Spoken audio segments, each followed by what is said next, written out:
Hi friends, welcome to Harmony Hills Home and Garden. I'm Jenny and we're gardening here in Baltimore, Maryland, Zone 7, where it is full-on cicada season, so that's what this extra noise is behind me. Today I'm going to be working a little bit in this north side garden. It's a shade garden and there are some things that are challenges about it, and I'm going to be fixing things up. So come along with me and let's see about making this look a little bit nicer than it does right now. Okay, we're on the north side of our property, and that's a gate to the front yard and then the stepping stone path. There's our side porch where we spend a lot of time, and we have lots and lots of shade plants in here.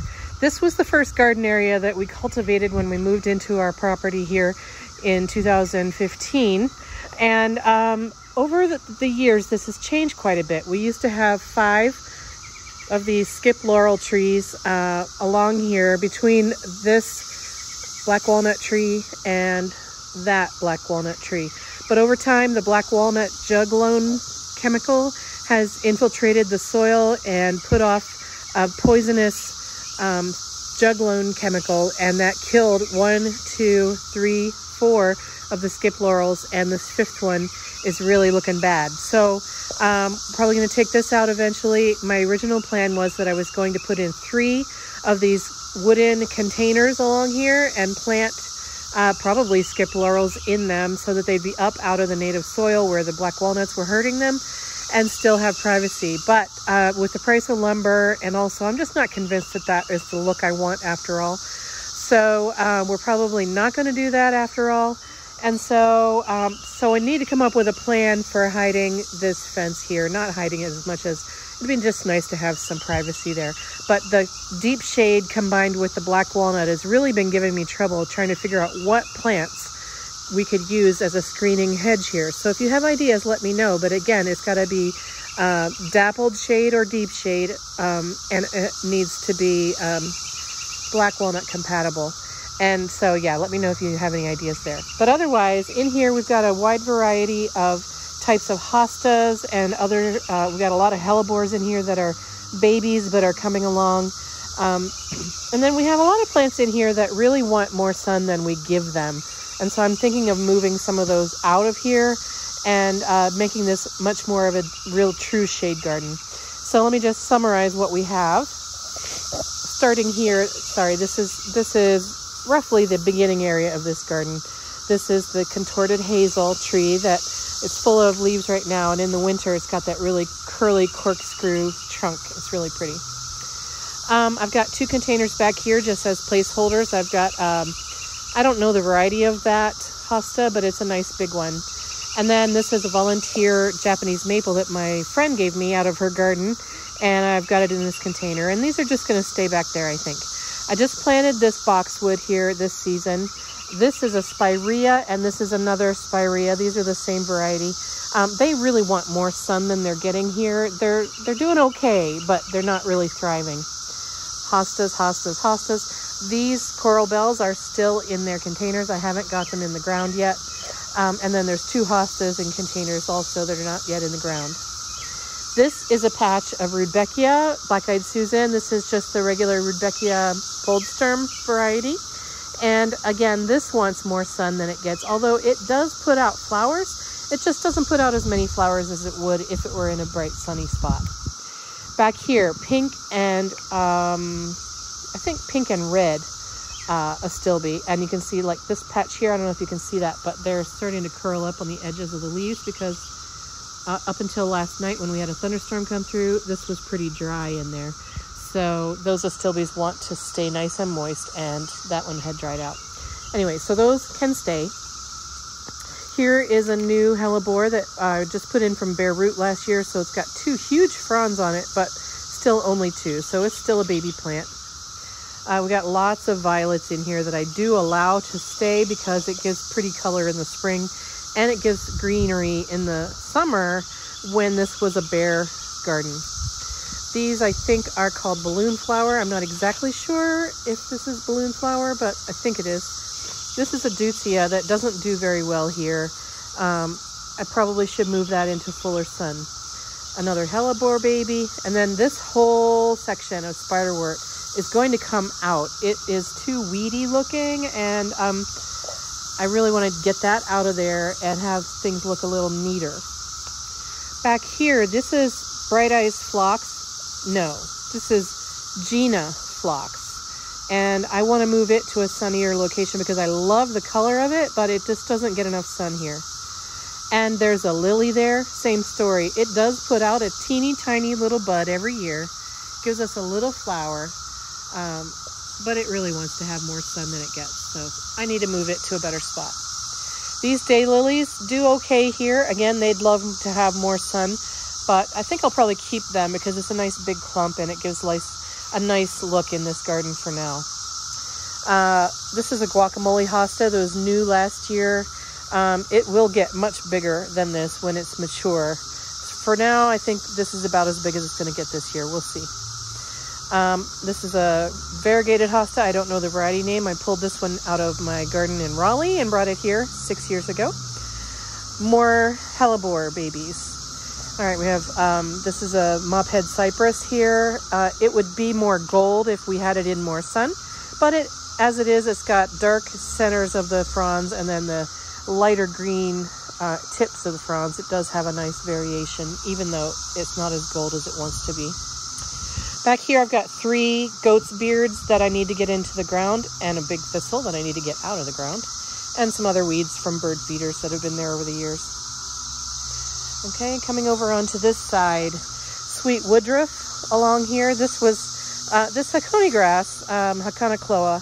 This was a gift from a friend and it came along with a ride-along of some sweet woodruff, and the sweet woodruff has really filled in here. I love the plant. And I did add a second Hakona cloa here. So these are 2 different plants. And I like the effect of these 2 together.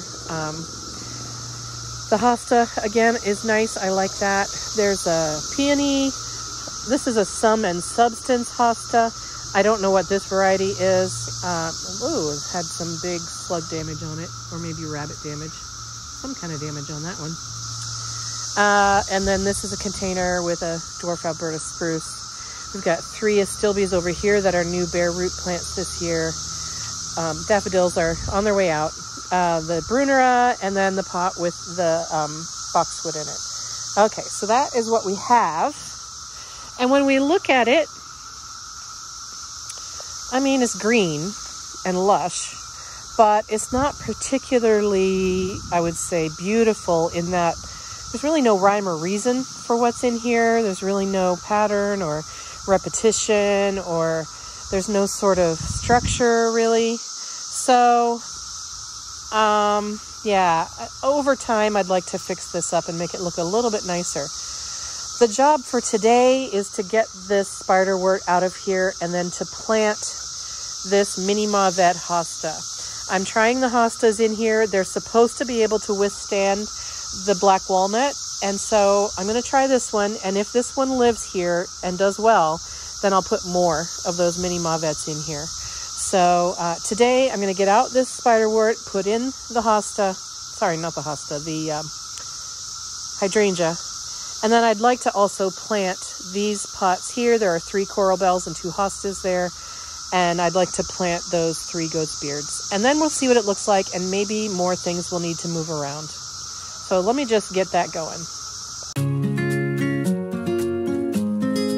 These spiderworts are native in our area and we have them all over our property. I'm not going to save these, I'm just going to put them into the compost.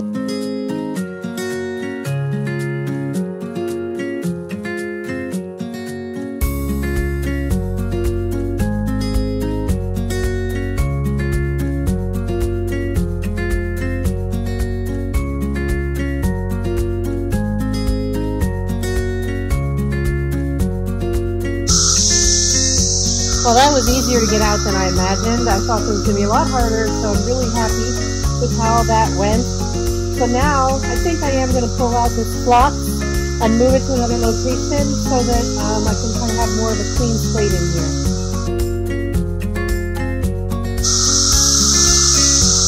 This is really not the best time of year to be trying to transplant perennials, but in this case, I'll just put it out somewhere and make sure it stays watered and hope it does well.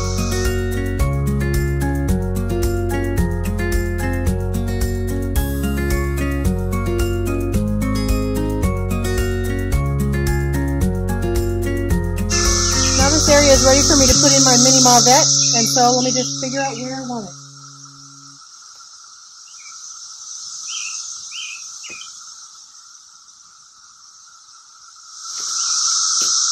The soil is terrible. This soil is hard clay, topped by about this much good soil that we've been putting in compost and mulch over the last 5 years. But as soon as I get further down than this, clay, awful.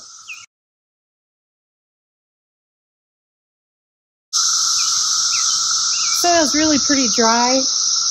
We did have a rainstorm last night, but it didn't soak in very deep. So I'm actually going to fill this hole with water all the way to the top and wait until the water drains out before I plant.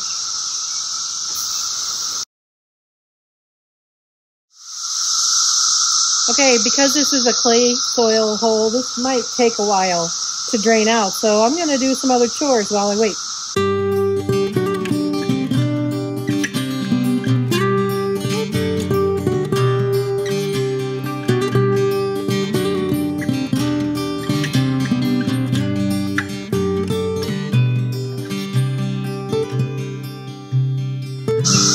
There's still water in that hole, so I'm going to plant these goat's beards while I wait. This is a hallmark of clay soil. This is why you can't plant things very deep in clay soil. They get waterlogged. So while I'm waiting for that water to drain out, I'll go ahead and plant the goat's beards over on the other side.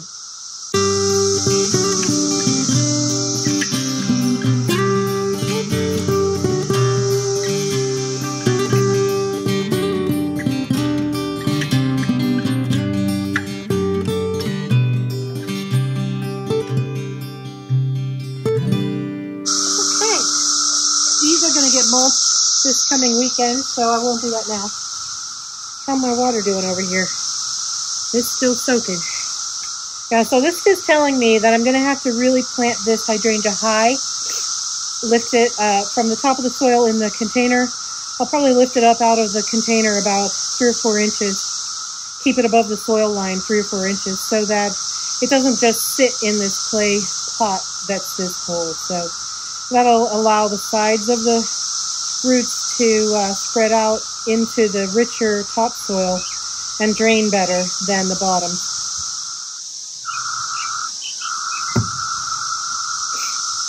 All right, I guess I'll go ahead and move this lily while I'm here.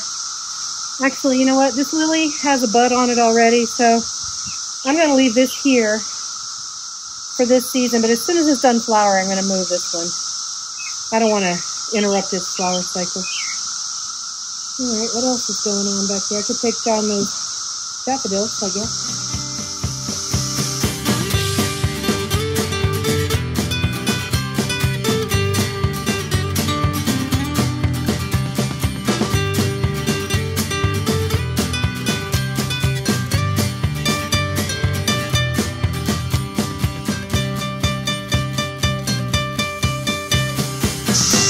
Okay, well, I'm tired of waiting.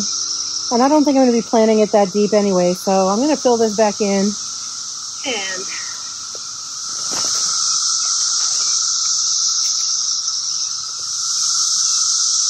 so I've got the top of this soil level is above the ground level, and that's so that the roots can spread out into that good topsoil, not down into the clay so much. Okay. I'm going to go ahead and water it in because the soil that I surrounded it with wasn't all that moist.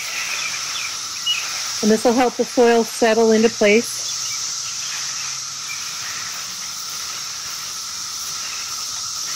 I will also water in the goat's beard. I just haven't done it yet. Again, this area is going to be mulched probably on Saturday, maybe Friday. So I'm not going to mulch it right now. But it'll get mulched in the next couple of days. All right, this plant's looking a little bit bedraggled, but I think it's going to recover fine, I hope, anyway. All right, so I've made a little bit of progress, but not full progress over here. I still want to get those 3 coral bells and 2 hostas into place, but I think before I can do that, I really need to clean up my mess. I need to plant that phlox that I pulled out because it's withering and wilting already. And then I'll come back and take a look and see where I want to put those other plants. Well, it's a few hours later, and I have done what I'm going to do in here today. I did some rearranging. I took out some violets that I had been letting grow because I love them in the spring, but this time of year they look messy. And I did a lot of weeding, and again, I rearranged some things, and I'm much happier than I was earlier with the way this looks. I'm still not quite satisfied with the way this garden looks, mainly because one, I would like to get some sort of screening along that fence, and two, I would like to get some more colors of foliage in here besides just the green that I have going on. I need to get some red. I think there's a cicada on my back. Goodness. I need to get some red foliage in here. I'd like to get some silver and maybe some bluish colored foliage in here. But other than that, with the plants that I have right now, I'm pretty happy with it. Why don't you tell me what you think? Let me show you. I think this is roughly the same place that I started showing you before. So we have the contorted hazel here, and I still have my hosta back there. This is the, did I show you guys this already? Yeah, the volunteer Japanese maple in that pot there. And so the main things that I did is, as you saw, I took out all that spiderwort. And then what I did was I decided to make little groupings of the same types of plants. So before I had hellebores scattered all throughout. And what I've done is I've put all the hellebores here in this center area. There's 1, 2, 3, 4. So all the hellebores are here. There's 3 different varieties here. There's one called winter plum. Actually, there's 2 of these are winter plum, and there's one called great white, and there's one called pink frost, all in here. So they're all together. And then I kept hostas together, and this is where I planted the 2 new hostas that I had in containers. So this is a little grouping of hostas, the daylilies, the hellebores, and then here's where I put in the heuchera, the coral bells. There's 3 of them here, and they're surrounding this little tiny clump of what I think are Canterbury bells. I'm not exactly sure what those are. And this Ducia I left here. So the coral bells is here in a little grouping. And then back here we've got the grouping of black-eyed Susans, the grouping of Astilbe. I do have one hosta here on its own, but it's a big one, so it can kind of take up its own space. And so I think this is a better arrangement than what it was before, which was random scattered hostas and random scattered hellebores. So I'm hoping that over time this will grow. I'm hoping these 2 hostas fill in a little bit this season. The hellebores will be bigger next year. And I like that the hellebores are in a clump so that when they are evergreen in the winter, they'll all be together and they'll make a little bit more sense as opposed to being randomly scattered. I didn't change anything over here. I just weeded and cleaned up. So it's looking a little bit better than it was before. But actually, now that I think about it, tell me what you think of this idea. What if I took this pot with the Alberta spruce in it and I put it over here to make a trio of pots over here? What do you think of that idea? I could pull them all away from the tree a little bit and have a little group of 3 pots right here. And then over here, what I think I would do, instead of having that pot there, I think I would move this hosta to be right there, and then there'd be a little grouping of hostas. What do you think of that idea? Let me give it a shot. What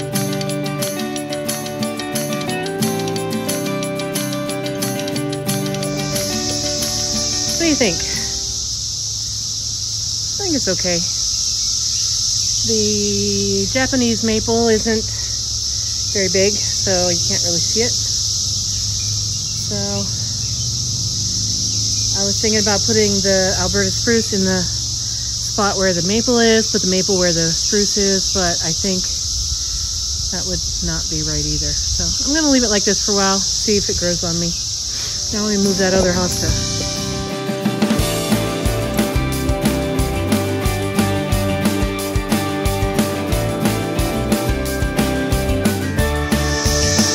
I'm happy with that placement. I think it's nice to have the different colors of hostas going on. And I like the big leaf compared to the smaller. It's a nice variety. So I think that's definitely going to be a keeper. And guess what? I thought of a plant that should work in here. It's not going to be evergreen, which is a downfall. But spikenard, which is also called, I think, starts with an A. It's not a runcus. It's not a belia. I don't remember the Latin name, but spikenard. There's one that Proven Winners has called Sun King, and I think Sun King is going to be my ticket.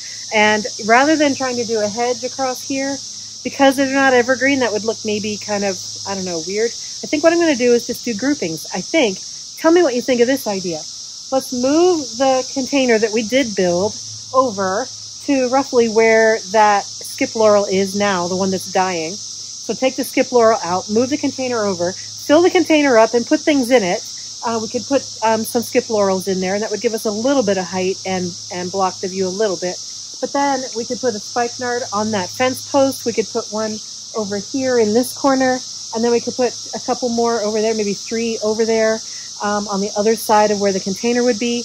And then we could use containers like the trio over there, but just, you know, over time I would buy them because they're expensive to buy all at once, but a collection of containers that have trees in them or shrubs. And that would bring interest. It would solve the soil problem. I could have other kinds of plants other than what grows near the black walnuts. And so what do you think of that idea? It might not be the most cost-effective idea. I think it might cost more than plants, but I really can't think of any evergreen plants that work with black walnuts in part to full shade. So if you know of any, let me know. But everything that I've come up with, all my research about the black walnut stuff, is come up with really nothing for part to full shade. So hemlocks would be a choice. But hemlocks around here, we have this pest called woolly adelgid. And a hemlock investment doesn't make any sense. It would last a couple of years and then it would be diseased and it would die. So yeah, so anyways, I think that's going to be my plan. So thank you so much for joining me today here on the side yard here in what I call the north side garden. I think it's a little bit better than it was when I started, but I would love to have your ideas. What would you grow in this north side garden? It is full shade or part shade. At most it gets dappled sun. It's got the black walnut problem. And so yeah, tell me what you would grow. I would look forward to hearing your ideas. Thank you for joining me. If you haven't yet, go ahead and subscribe because we're doing all kinds of different gardening projects around here. And honestly, we're learning together and I love hearing from you with your ideas. So hit that subscribe button, hit the notification bell, and you won't ever miss a new video. But anyway, thank you so much for joining me today. I hope you have a wonderful gardening day, friends, and I will catch you next time. Bye-bye.